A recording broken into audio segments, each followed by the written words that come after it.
Hi, I'm Pattu from freefincal. For a long time, I've been wanting to connect a DSLR with the Mac and use it as a webcam. Finally, I've been able to do that. So I've taken my wife's Canon EOS 700D and used a free software called PTP webcam and connected onto my Mac.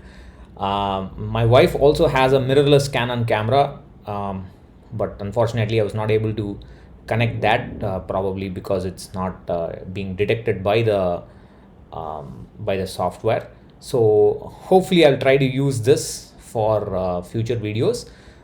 Since I'm doing this as a trial, I might as well use this as a Q&A session once again. So if you have any questions about how to go forward with the budget, with the new tax regime, or any other question on portfolio management, etc., please post them as comments below. I'll do my best to answer as much as possible.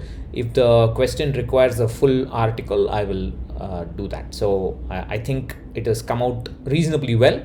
I must learn to look at the camera, not look at the screen, but that's a problem that I have. Maybe I'll get better with time. Okay, bye bye.